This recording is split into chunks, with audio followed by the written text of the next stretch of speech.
Yan, welcome sa Bentek. Ngayon naman sa video na to, sa part na to, tuturuan ko kayo kung paano mag-scan sa Canon G2010.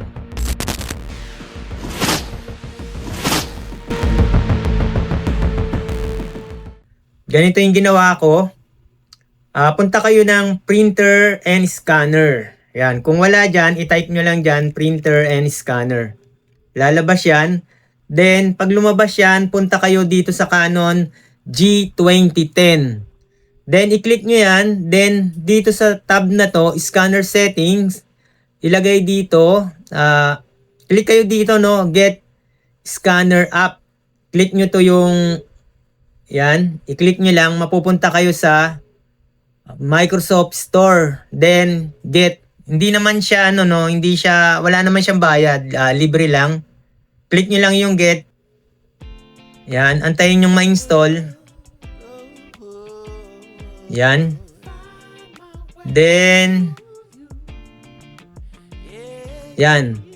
Once na na-install na, pwede nyo click yung open. Or, kung wala, hanapin nyo lang yung Windows scan.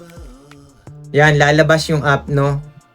Kung na-close mo na to, dito lang, Windows, Scan. Yan, click mo yung app. Then, makikita sa scanner, no, Canon G2010. Pwede mong palitan yan from JPEG, yan, PNG, TIFF, bitmap, yan, Open, XPS, PDF. Then, yan, kung show more ko to, no, naka-color, tas pwedeng black and white, yan, grayscale, tas resolution pwedeng baguhin, no, pero yung default, no, sa pag-scan ay 300. So, 300 na lang natin, tapos, save file to scan sa desk, scan, ilagay natin sa picture, tapos, ayun, scan. Select folder natin yan, scan. Then, click tayo dito sa preview. Yan. Lagay ko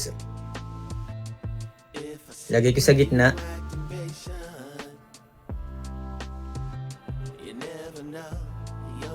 Yan, kasi wala namang laman yung scanner, kaya blanco lang. Then, maglalagay ako sa scanner. Then, yan, blanco lang, no, kasi wala pang nakalagay sa scanner. Blanco nakalagay dyan. Ito na lang, tatry ko tong CD. Lalagay ko dito. Hanggang A4 kaya, no? Yan, hanggang A4 kaya.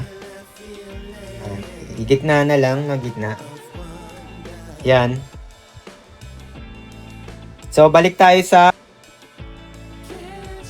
Yan, balik sa computer. Preview uli.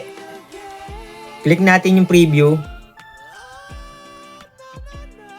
Yan. So, etong mga dot na to, pwedeng ito lang yung i-select nyo lang, no? Para yung mga blanco ay...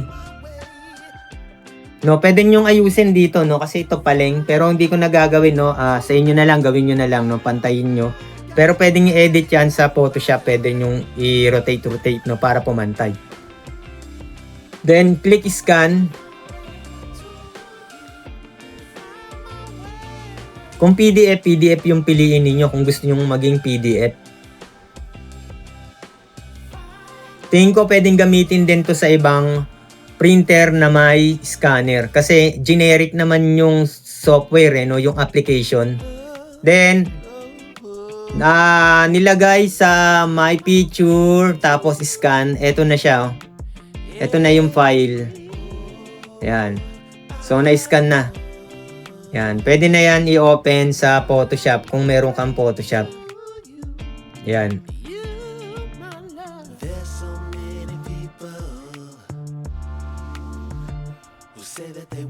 Yan, pwede na i-close.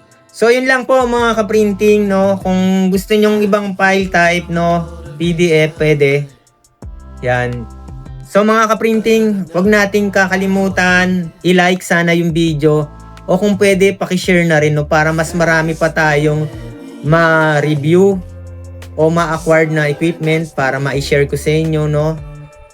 Mas maganda kasi kung mas actual natin na nagagamit yung equipment kesa tinitingnan lang natin yung specs dito sa internet, no. Mas maganda kung actual. Yan, hanggang sa muli, maraming salamat. Huwag natin kakalimutan yung tag product sa baba. Meron niyang YouTube voucher, so ibig sabihin may discount kapag nag YouTube check out kayo. Yan, hanggang sa muli.